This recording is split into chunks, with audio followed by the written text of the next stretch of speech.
राधे राधे दोस्तों, मैं हूं उमेश और आप देख रहे हैं उमेश कॉपी ब्लॉग्स। दोस्तों, आज मैं आपको बताने वाला हूं रामायण के वो 5 झूठ जो श्री राम के जीवन पर रामायण में दिखाए गए हैं।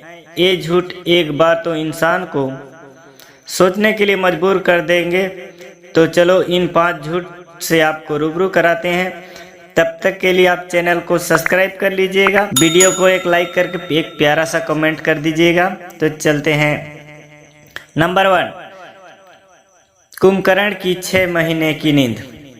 आपने रामायण में कुंभकर्ण को देखा होगा। उसके बारे में बताया गया था कि वो 6 महीने तक सोता था और 6 महीने के लिए जागता था, लेकिन ये सबसे बड़ा झूठ है। अब आपके मन में एक सवाल पैदा हुआ होगा, कैसे? ये तो नॉर्मल सी बात है। यदि कोई व्यक्ति 6 महीने लगातार सोता रहेगा तो वो कुछ भी नहीं खाएगा, और व्यक्ति 6 महीने तक कुछ भी ना खाए तो उसकी मृत्यु निश्चित है। नंबर 2, हनुमान जी का द्रोणागिरी पर्वत उठा कर लाना। आपने अपने घर में हनुमान जी की फोटो में देखा होगा कि हनुमान जी हाथ में पहाड़ लेकर आसमान में उड़ रहे हैं। दोस्तों, ये बिल्कुल गलत। मानते हैं हनुमान जी बलवान थे, लेकिन उन्होंने पूरा पर्वत नहीं उठाया था। बल्कि सच्चाई ये है कि हनुमान जी को संजीवनी बूटी लाने के लिए द्रोणागिरी पर्वत भेजा गया था।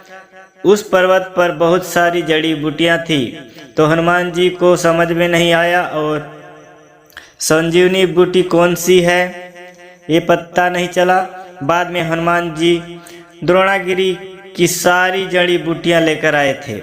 नंबर 3, वनवास के 14 सालों के दौरान लक्ष्मण का नहीं सोना।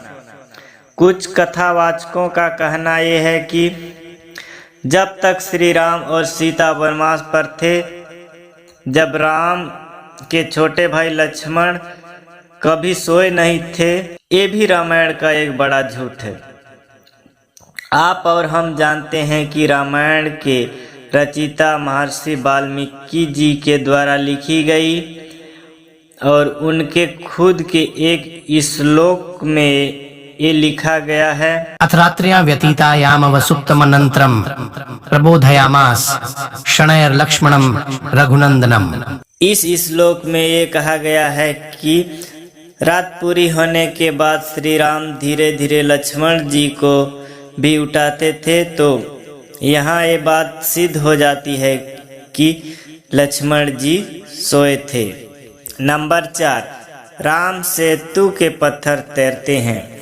आज भी सभी लोग ये कहते हैं कि श्री राम ने रावण की लंका में जाने के लिए जो राम सेतु बांध बनाया था, उसमें पत्थरों पर श्री राम लिखकर तैराया गया, और लोग आज भी इस बात को मानते हैं। लेकिन ये बात बिल्कुल गलत साबित हुई। इसका सच जानने के लिए वाल्मीकि द्वारा लिखी गई रामायण पढ़नी चाहिए। और हम अपने विषय पर आते हैं। राम सेतु के पत्थर तैरते हैं। पता नहीं ये मिलावट कहाँ से और किसने की।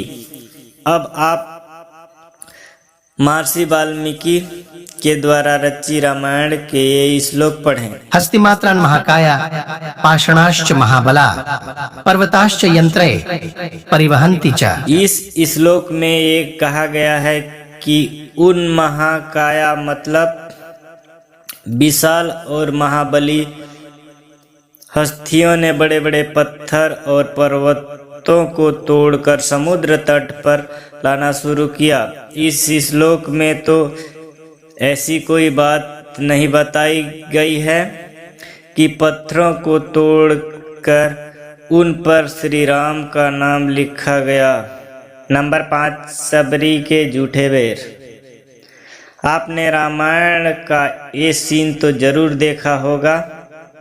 जब वनवास के समय श्री राम जंगल में जा रहे थे, एक कुटिया में सबरी ने राम और लक्ष्मण को झूठे बेर खिलाए थे। तो चलिए अब हम महर्षि वाल्मीकि द्वारा रचित रामायण के आरण्य कांड के श्लोक पढ़ते हैं। मया तु विविधम वन्य संचितम पुरुषर्षभ तवार्थे पुरुष व्याघ्र पंपायास्तीर संभवम। इस श्लोक में यह बताया गया है, यानी कि सबरी ने श्री राम और लक्ष्मण को श्रेष्ठ मानकर अतिथि सत्कार किया था। सबरी जो फल व फूल पंपा सरोवर के पास एक वन में तोड़कर लाई थी और उससे श्री राम और लक्ष्मण का स्वागत किया था।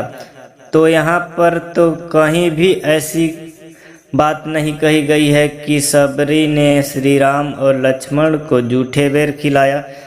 धर्म से कोसों दूर रहने वाले व्यक्तियों ने बताया कि उस समय जाति प्रथा को खत्म करने का ये सही उदाहरण था। तो दोस्तों, मेरी की जानकारी कैसी लगी? अच्छी लगी तो लाइक कर दीजिएगा वीडियो को। चैनल में पहली बार है तो सब्सक्राइब कर लीजिएगा। मिलते हैं ऐसे ही कुछ जानकारी के साथ। आज के लिए इतना ही। बाय बाय, धन्यवाद।